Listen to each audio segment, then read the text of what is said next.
sa mga susunod na araw pa siguro magkakaroon ng katuparan yan. Pero may binabanggit kayo mga fact checkers ngayon eh. Opo. Katulad ko po, Mr. Chair, napakarami pong mga fake news na iniugnay po sa akin. Ito pong isa, kapungka nito ay Orly Gutesa, break silence. Pinilit lang ako ni na Defensor at Marcoleta.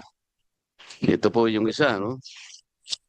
Pangalawa po ay, ito po napakaraming fake news ang lumabas. Ito po nakalagay pa po. Dear Rodante Marcoleta, sabi po niya, bakit pinag-iinitan mo ang tradisyon naming mga Katoliko? Ito po ay Noche Buena raw.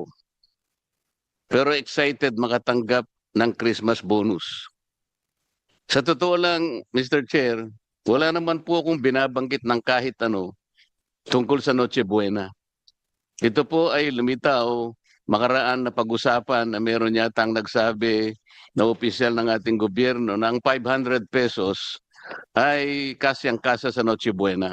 Wala po ang kinalamanan doon sa pagkakapahayag noon at bigla pong lumitaw lahat ng mga fake news laban sa akin. Iyan po yung pangalawa. Ang pangatlo po, ayaw po talagang tumigil. Ilagyan po ako ng litrato. Parang inaabutan ako ng Red Horse ni dating Pangulong Duterte. Ayan po. Alam naman po nila na iglesia po ako at hindi po kami umiinom ng kahit anong alak o anong inuming nakalalango. Ayan po. At ang pangapat po, ayan na naman. Kapapasok lang, sabi po, Mr. Chair. Yari na, Marcoleta, na bigla sa mabigat na hatol sa kanya. Tanggal na siya sa Senado. Paano naman po kayo magiging masaya sa ganito? Kaya po, ganito kasidhi po ang pagtatanong ng ating chairman at nandito po ang ating Senate President at nandito po ang pinakasikat sa social media, si Senator Rapi Tulfo. Lahat po kami ay nagrereklamo sa nangyayari. Ako po bilang, siguro, kailangan ko rin pong ipagtanggol ang sarili ko, Mr. Chair. Gumawa po ako ng paraan eh. Sinaliksik po namin kung sino yung gumagawa nito tungkol kay Gutesa. Napansin po namin at nakuha namin na a certain CDG Media Minds was promoting around 12 ads of the same topic on Meta.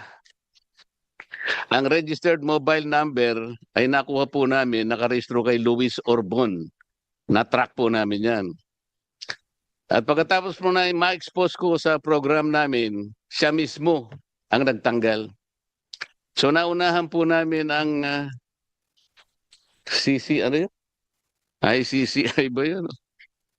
Naunahan po namin ng DICT, mabuti tinanggal po yun. Kasi nakuha po namin yung kanyang pagkakakilanlan, pati yung kanyang telepono, nakuha namin pati yung kanyang ano na yun? Marami po eh. Yung kanyang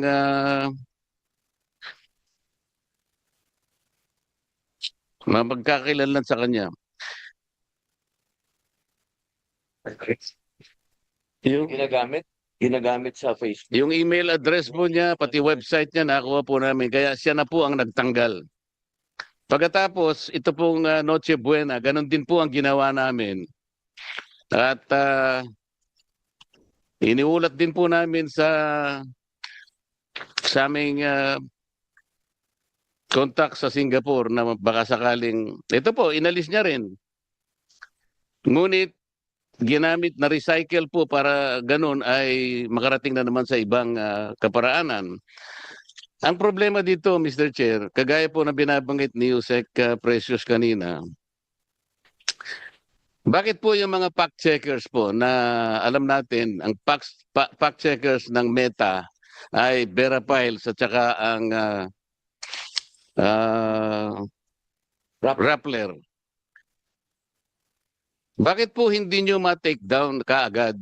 Ang ginawa lang po ninyo ay nilabel ninyo na misinformation. At pagkatapos, naging demote na lang. para sa ganoon ay makita ng kukunting tao na lang.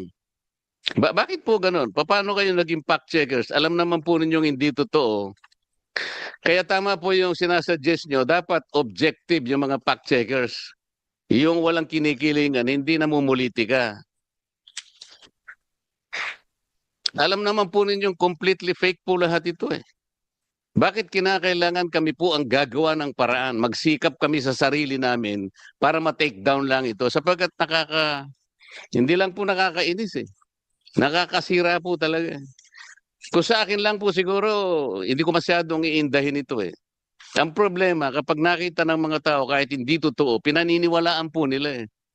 Their ability to mislead people, yung po ang masakit sa akin. Sa akin, kahit na hiyain ninyo ako, hindi masyado siguro sa akin yun. Ayoko lang nami-mislead ang mga tao into believing na ito po'y totoo. Malaki pong problema yun eh. Ano po bang pagkakaiba ng misinformation at saka disinformation?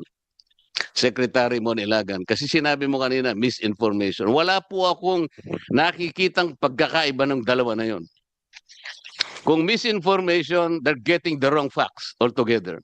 Disinformation, ganun din. They tried to mislead people. Kahit pagbalik-baligtarin nyo yung dalawang salita na yun, iisang kahulugan nun. They will get the facts wrong for people to be misled. Period. Walang mapapakinabang doon. Why can't the fact checkers in the meantime do something? Sabi po kanina, ma'am, sabi mo, Attorney Bautista, meron jurisdiction tayo. How come that we have a jurisdiction but we cannot do anything about it? So this is an empty jurisdiction. Attorney Bautista. Apo. Opo. Sa RA 10175 po kasi or the Cybercrime Prevention Act, meron po kasi tayong jurisdiction over, for example po, in this case, pag yung na-damage na tao ay nasa Pilipinas. Depende po kasi yan kung magkakaroon po ng kaso against the person, tapos yung pong subject nasa ibang bansa. Yun lang po, magkakaroon po ng proseso na magkakaroon ng filing of cases over the person na nasa ibang bansa. Yun nga lang po, magkakaroon ng iba na namang pag-uusap if may implement po yung kung ano man yung kailangan nating mechanism na para mapa-implement yung mga... Attorney, parang ibig pong sabihin ni Senator Marcoleta, ba't hindi ma-take down kaagad? Opo, parang yun po eh. Parang kumakalat na ba? Kung hindi pa nila ginawa ng paraan na sila na yung magpa-take down, hindi pa mati-take down. Parang ang tagal. Parang wala tayong jurisdiction talaga. Parang ganun. Wala tayong power. Parang ganun po. Yes, Mr. Chair. Bakit sa dalawang pagkakataon nagawa namin? Dahil lamang sa pagsisikap namin na hindi mamislead ang tao. Kami na ang gumawa. Ito po ang paraan, alam nyo naman eh. I-report ng user sa Meta sa Singapore. Meta Philippines delegates it to our third-party fact checker. From the third-party fact checker feedback, Meta in Singapore will take down degrading yung mga findings na yun. Bakit hindi nyo magawa yun? Bakit po kami nagawa namin? And we successfully took down at least 2 fake news. Attorney? Tulad din po na sinabi ng PNP kanina, nagagawan po kasi ng request sa mga social media platforms. Pero hanggang dun lang po kasi yung kaya namin gawin, hanggang mag-request. Tapos hindi Attorney, nagawa nga namin 2 beses. Eh.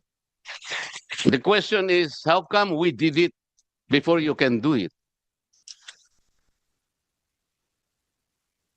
Nagawa po namin.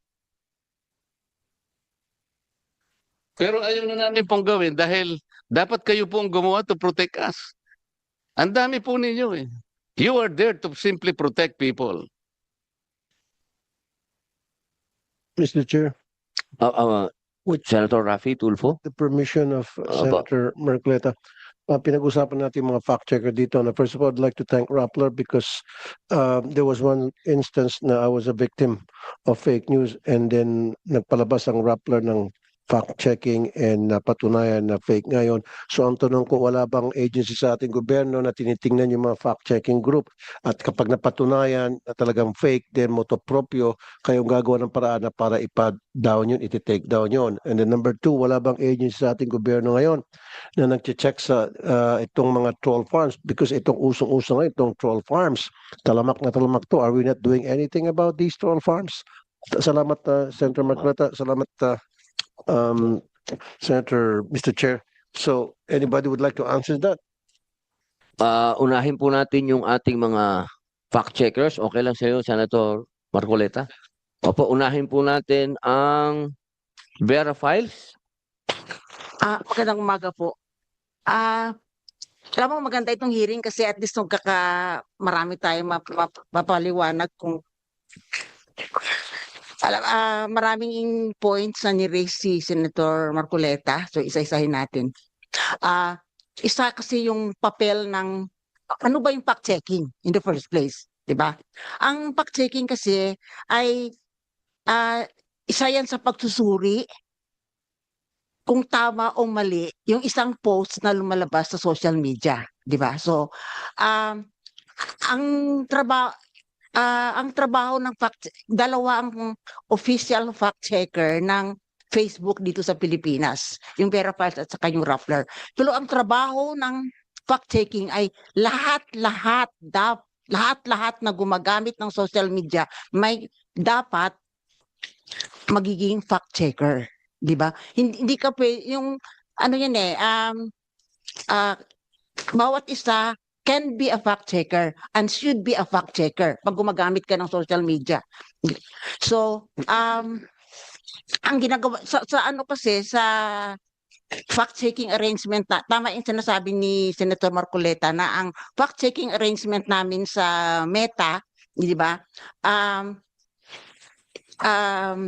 Kina-classify namin pag may ano dito, araw-araw kasi sinascour namin tinitingnan namin lahat ng mga post sa social media, tsaka alamin namin kung alin doon ang pwede namin fact check. Dami-dami talaga, hindi naman pwede namin kaya lahat. Kaya kailangan talaga bawat isa sa atin magtulungan at magpa-fact check, ganon.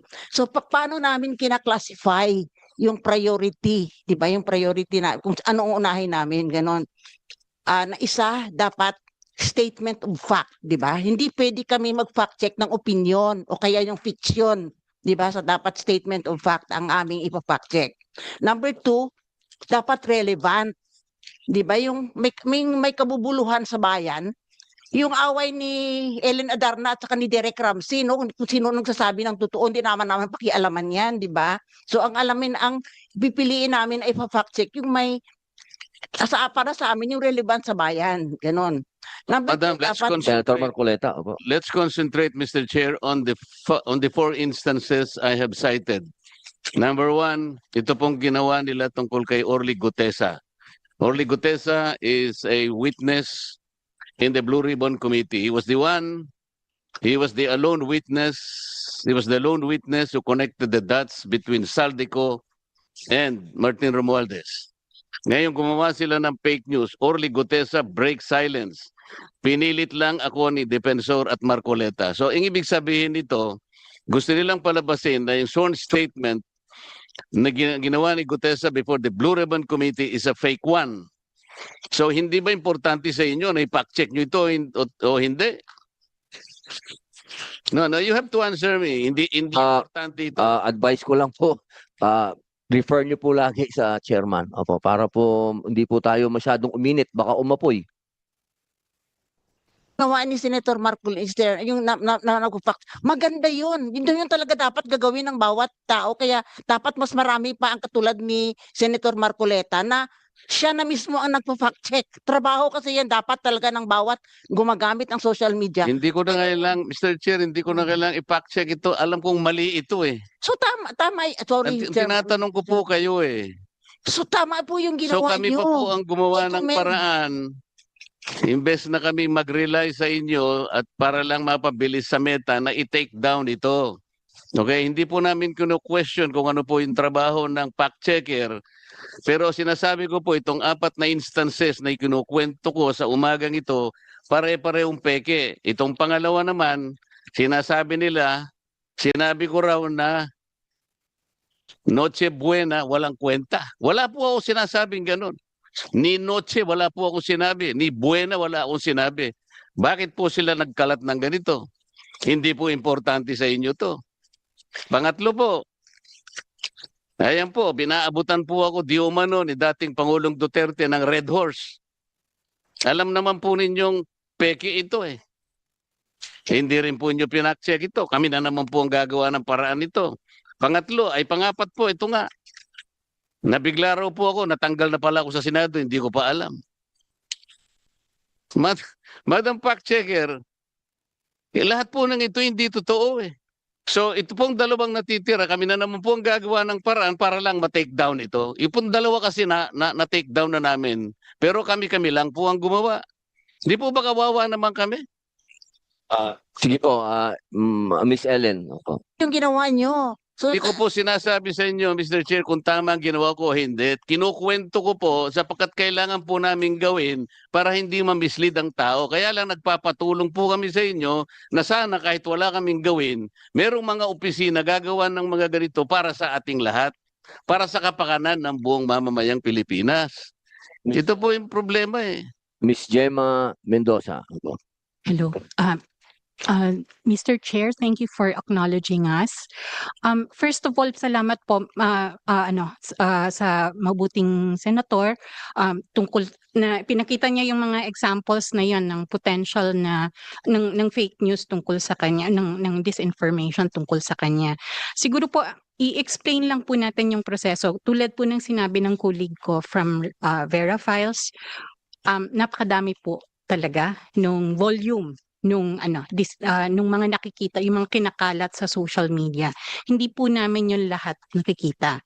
And ang isang paraan para tinitingnan namin paano mas marami kaming makita ay humihingi kami ng contributions mula sa publiko. So, pag may in-email po sa amin either through desk@rappler.com or through factcheck@rappler.com, yun po ay tinitingnan ng aming mga fact checker. Ngayon, may sinabi po kanina ang butihing senador na bakit labeling lang ang nagagawa namin.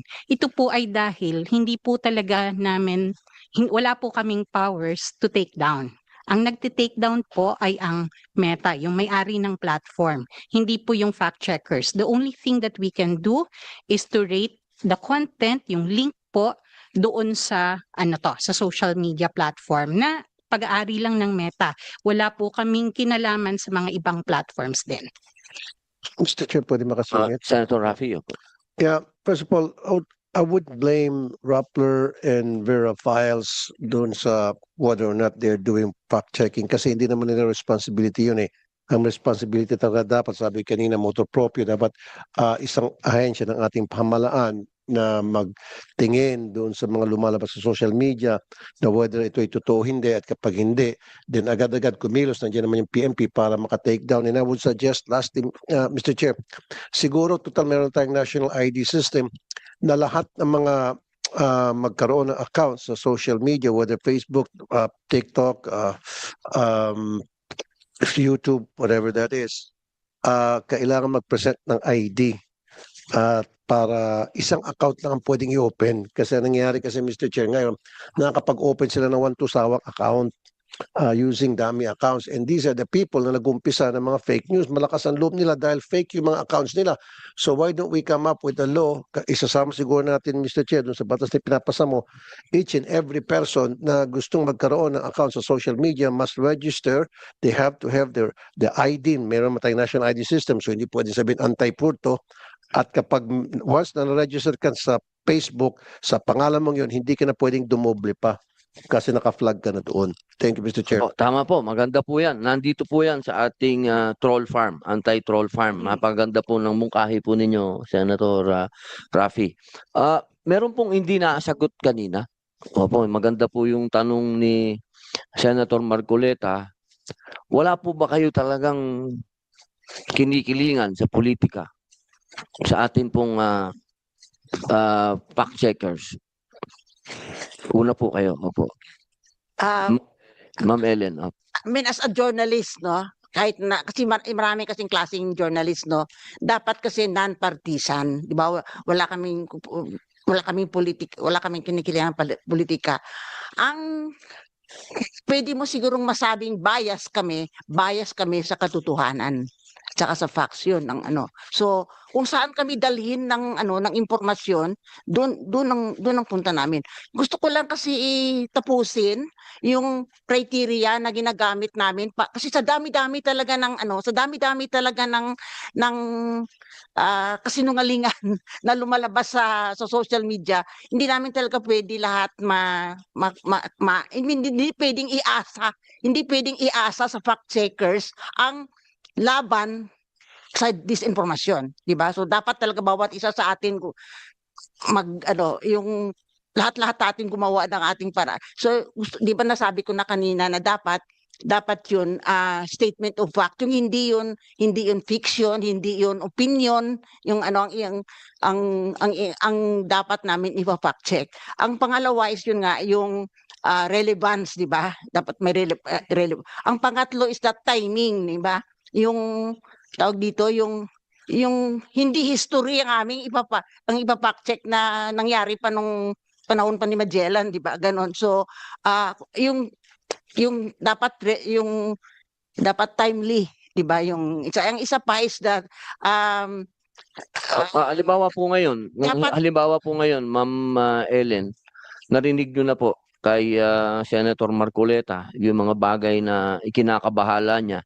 Yun po ba mabibigyan po ng panahon sa inyo para ma-fact check niyo po yan? oo naman. Opo, yun. Kaya- Marcoleta, ano po ang masasabi ninyo? Bibigyan daw po nila ng panahon yung 4 na Sabi, ito pa, issue sa inyo. ito pa kasi isa pa kasi Salamat. kailangan yung nasabi namin feasibility, dapat titingnan namin kung kaya namin yan ma-debunk, ano ba yung debunk sa Tagalog? Mapawalang saysay niyo po. Ano po yan? At least, no? Opo. At least within 24 hours. Kasi ang purpose kasi ng fact-checking is to stop the spread of falsehood para mahinto yung pagkalat.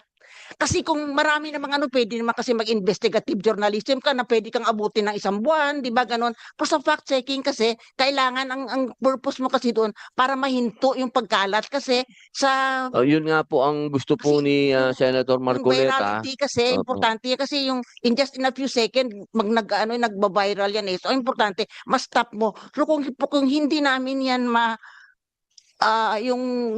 kung feeling namin kailangan pa maraming mas marami pa kaming kailangan para ma-debunk yun, ganun. Ipapasa namin yun sa team na pwede siguro mag-investigative journalism, ganun. So, yun ang mga Opo. criteria. Katulad po ngayon, ma'am, nasabi na po sa inyo ng harapan na sinasabi niya fake news yun. Pwede po ba niyong i-debunk Titingnan yan? namin kung mag-fall doon sa criteria. Tapos ito pa, hindi kami nagti-take down, di ba? Nasabi ka ni Gemma, kami ay nagka-classify false, fake, misleading, mga ganon. So, submit namin yan sa Facebook. Facebook ang nagti-take action. Hindi kami Medyo nagdi-delete, pagkaganyan po hindi kami katagal kasi, nagti-take down. medyo matagal yan, ma'am. Mr. Tagal. Chair, Ano naman? Sige po, Senator Marcoleta. Minsan, dun sa 24 hours. dun sa 4 na fake news na aking inilahat ngayong umaga, yung 2 po ay hindi ko na pwedeng pasalamatan ng Vera Files kasi kami po na-take down na namin nang hindi sila nakatulong. Pero kailangan pong malaman po ninyong lahat na bago po namin nagawa yon, ini-email po namin kasi yung Vera Files at saka yung Rappler. Pero yung Rappler binibigay rin sa Vera Files. Pero napakabagal po talaga yung action. Kaya doon sa unang 2 sinabi kong fake news, kami na po talaga nakipag-coordinate at successfully nagawa namin. Ito pong pangatlo, partially, ay pasasalamatan natin ang Vera Files kasi po kahit papano, ang ginawa po nila, dinemote po nila. Pero hindi entirely po nakatulong yun kasi pag dinemote po yun, ang ibig sabihin nun, meron pa rin pong makakakita, ngunit kokonti na lang. So hindi Hindi talaga buong-buo na aalisin nila. Yung po yung tinatanong ko sa inyo, Madam, ba't kinakailangang i-demote ninyo? Alam ninyong completely fake po ito eh. Talaga pong hindi kayo ang nagte-take down, alam namin yon. Ngunit kapag kayo nakipag-coordinate sa Meta sa Singapore, sila pong magte-take down. Kagaya po ng ginawa namin sa unang instances. Yun po yung aming gustong sabihin sa inyo. Bakit kami nagawa namin? Samantalang kayo ang may direkta pong may communication. Eh bakit kailangan po natin pagtalunan pa ito? Kasi siguro si Gemma. Miss Gemma Mendoza. I-clarify lang po natin. We don't communicate with, it would be impossible for us to communicate with Meta for every piece of thing that we rate. So we don't do that. Ang ginagawa lang po namin, ang interaction namin is through the platform they have, which is the platform that is made available to fact checkers. Yung action po nung yung action ng pag-demote, that is done by Meta when a rating is when a rating has been submitted. And that is that is their algorithm already that works on it. Now, yung question po about so like halimbawa po yung kanina nabanggit na yung isang content was manipulated. Definitely po if that was submitted to us, then we would have looked at it. So isa po yun sa mga tinitingnan namin talaga. Ngayon, hindi po talaga lahat nagagawa kasi kaunti lang po talaga kami at hindi naman po yun lahat matitingnan ng mga fact check. Mr. Chair, ako po naniniwalang hindi po nyo kaya lahat tingnan. Pero yung mga bagay na nire-repair po namin sa inyo through email, dapat tingnan naman po ninyo. Hindi namin gagawin yun ng ganun-ganun lang. Kaya namin kinakasangkapan kayo at gusto namin tulungan nyo kami dahil mali nga po itong ginagawa nila. So, we are not asking you to look at every fake news in the entire universe. Ang sinasabi namin, pag kami nakipag-communicate sa inyo through email, pansinin nyo naman kami. Pero itong naunang ang ginawa namin, ang tagal-tagal, kaya nga po kami na po ang gumawa ng paraan. Ayoko na pong ulit-ulitin ito. Itong pangatlo, kaya sabi ko po sa inyo ma'am, partially, nagpapasalamat kami dahil dinemote ninyo kahit papano. Pero ang gusto namin talaga, mawala na. Tama po, yun po yung gusto namin. Wala nang pong debate ron. I-explain ko lang. Nakikipag-debate ka pa sa akin, ma'am. Pinapasalamatan na nga kita kahit partially. Hindi ako O kaya nga, pakinggan Ma'am mo muna Ellen. ako. Makinig ka muna. SB, opo. Pero i-explain ko sa iyo Hindi pa nga ako tapos eh. Sandali lang po. Senator, sandali lang po. May sinasabi po si SP. Sige, baka konektado naman kasi sa sinasabi ni Senator Marcoleta to. So if you don't mind, Mr. Chairman at Senator Dante does not mind, yun yung negative side na pinag-uusapan natin sa mga fact-checking ninyo. Dapat pina-fact-check nyo rin naman yung positive. Hindi po ba? Like for example, may isang senador nagyayabang 300 daw ang pinasa niyang batas. Hindi naman totoo. Hindi nyo sina-fact-check yun? Yung mga ganon. I'm just giving an example. Di ba dapat i-fact check nyo rin yung hindi totoo? Yung bola. Di ba? Hindi pwedeng yung puro negative lang ang sinecheck. Check nyo rin yung bola. For example, ito si ganito raw, naku, nanalo siya ng award, ganito, gold medal sa ganito. Hindi naman. Di ba? Dapat meron ding fact checking yun. Anyway, nabanggit ko yun. Yun yung negative side. Yun yung positive naman. Na mali. Na fake news pero nasa positive. May binibuild up na tao o binibuild up na sarili niya. Diba? Anong pinakasagot na nakikita ko po dito? At ito'y talagang dapat once and for all, diinan na. Para tingin ko madaling masolve na yung fake news nila. One account, one person. Yun ang solusyon eh. One account, one person dapat. So, sino ang dapat dito? Facebook, Meta, Instagram, TikTok, lahat. Dapat. Pag hindi nakaregister, isang tao lang dapat nakaregister. Account mo lang yun. Ikaw yun. Tingnan mo, pagka yung mga nagmalabas ng mga fake news na yan, kung isang account lang sila at tunay silang tao, at hindi meron silang another account na ganito, itong mga account nilang paninira. Pag hindi ganon, hindi magiging ganong katapang manira ng kapwa eh. Pagka one account, one person, kilala siya, nag-register siya. So saan magkakatalo to? Hindi sa atin eh. Magkakatalo to. Kailangan sama-sama tayo, i-appeal natin ito doon sa kanila, sa mga service providers. Na wag nilang i-register. Ang daling mag-register. Gusto nyo ako, magre-register ka agad ako dito eh. One Dela Potpot ang pangalan ko, tatangkapin eh. Di ba? Yun ang pinaka-problema eh. So tingin ko doon tayo magsama-sama lahat ng mga involved sa internet. Hindi na natin yun. One account, one person. Dapat ganun. Thank you. Tama po, SP. Pati yung mga account na comment ng comment tapos naka-lock profile. Hindi rin tama yun. Salita ka ng salita tapos hindi ka naman pwede sagutin. Yun mga bagay po na yan ang mga dapat natin pong ihakbang dito. Senator Marcoleta. Opo.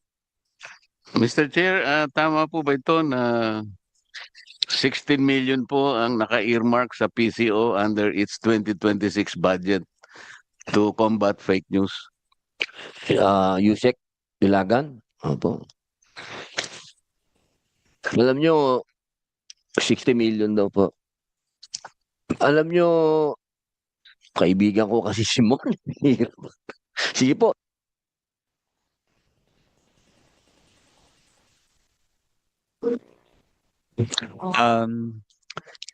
Sorry, sir.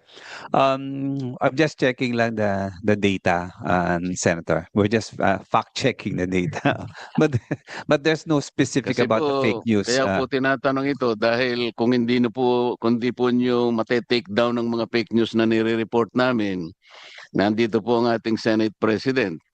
Baka tanggalin po niya yan. Ilagay na lang po natin sa makakatanggal po ng mga fake news sa madaling panahon.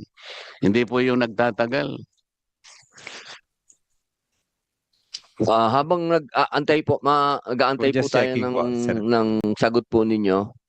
Baka po merong gustong idagdag yung mga fact checkers po natin sa punto po kanina tungkol sa political alliance. So, wala pong political alliance sa inyo. Wala po. And we regularly disclose the list of fact checks that we do every year. So the other thing po na note ko lang po dito is pag may link po na sinubmit, so baka lang po, I was checking our email, baka lang po sir walang na-submit na link, and that was probably the reason why it was not fact checked. Tapos baka po pwedeng sa next na meeting may meta dito. Opo. Mr. Chair, siguro, sabi niyo po kasi kanina hindi lahat na-fact check ninyo. So, is it a problem of competence or your ability to fact check all things that go to the internet? Kasi kung talagang imposible naman yon, so what is a fact checker for? Kung hindi nyo naman talaga mapafact check lahat. Kagaya ng nangyayari po ngayon. Ano po yung limitations ninyo, if there are limitations? Yung fact-checking po, tulad po ng sinabi ng aking colleague, is that it's an exercise that we started doing because there's posting online. There are people posting online. And siguro ilang million po nung mga Pinoy ang nagpo-post online on a given day. So yung ganong volume po talaga, hindi po talaga kaya yon ng nung isang small organization na tulad namin. But what does Facebook do with yung mga sinasubmit namin? Supposedly, they're using their algorithms to look for similar content, similar to the ones we have already rated. But I cannot speak po, Mr. Chair, for Facebook. Meta needs to speak for itself because hindi po kami yung hindi po kami yung platform. We're only fact-checking what we see and what we can reasonably fact-check.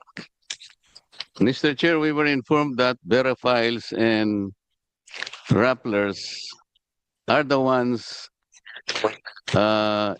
employed by Meta to be the fact checkers. That is true, Mr. Chair. So We you have an admitted- arrangement. You admitted the obligation for Meta to fact We check. do not have, Mr. Chair, the obligation to fact check all content on Facebook. That is impossible, and we don't even Kaya nga see all tinatanong ko po content. sa inyo, what is your limitation kung meron? Kasi sabi niyo, you are a fact checker. Mm-mm. So, kung hindi nyo lahat mafa-fact check, ano po yung limitations para malaman namin? The limitation is volume, as I mentioned po, Mr. Chair, and that's the reason po why, as my colleague was pointing out, So lahat po we talaga. probably fall on the limited area of your fact-checking responsibility. Kagaya nito, 4 lang po yung sinasabi ko, pero hindi pa na fact-check on time. And it needed us to do it all alone by ourselves para lang po maproteksyonan kami. Mr. Chair, when I just checked my inbox and I was looking for the link to those posts. I don't see links to those posts when I checked my inbox. It's possible na hindi po namin siya nakita. So, if the good senator would send us the links to those posts, we will have a look at them. As we do when we receive emails concerning these things to fact check. So Mr. Chair, it is the problem of Meta itself. Kasi kami po, nag-email kami sa Meta. And I think Meta simply endorses to you as fact checkers. Kung hindi dumating po sa inyo, talagang may problema po tayo, Mr. Chair. Pinaka-problema talaga ang Meta. We can show you the emails that we have sent to Meta because of this. Kasi importante sa atin na wag ma-mislead ang ating mga kababayan. Napakarami po talaga nilang nilalabas. Mr. Chair, that's why we post all the fact checks of Rappler. They have a message at the bottom. May message po sa bottom where we tell people where to send us links for fact checking para kung sakaling hindi po namin nakita sa dashboard na binibigay ng Meta, ay may opportunity pa kaming makita beyond that. So yun po yung ginagawa namin. The fact checkers are limited in the sense that they cannot totally fact check anything that goes into the internet. We are in this situation at present. So magtatagal po bago natin ma-address lahat ang problema na may kinalaman sa fake news. Sa ngayon wala po tayong magagawa. Is that the state of affairs now? With respect, Mr. Chair, this is why we are here in the hearing today. Our suggestion, in fact, and one particular action point po kasi na kailangan mangyari. Kasi before po, there used to be more access to data in the platforms. Sa ngayon po, over the past years, that access has been reduced. So we have difficulty seeing like actually searching for content already that is similar to things we see. We have already fact checked. So isa po sa mga sinasuggest nga namin yung transparency, the platforms need to be compelled to share data that will make it possible for third parties, hindi lang po yung mga fact checkers, but also other third parties to audit what is being amplified within these platforms. We don't see everything. So Mr. Chair, while we are talking at nahatol sa kanya, tanggal na sa Senado. Hindi pa po alam ng Senate President ito eh. Siguro What are we going to do with this fourth fake news? hihingin na po Harap po kayo natin. lahat. If the senator will Sandali send na po. the link, Hihingin na po natin ang statement po ng ating SP para maisulat nyo na po. Totoo po bang wala na sa Senado? Hindi po, buhay na buhay. Narito, kasama po namin. Yan po, galing na po sa bibig ng ating Senate President. Sana po sa lahat po ng may social media, sana po mapakalat na po na hindi po totoo yan at isang fake news yan. Opo. Ang bayan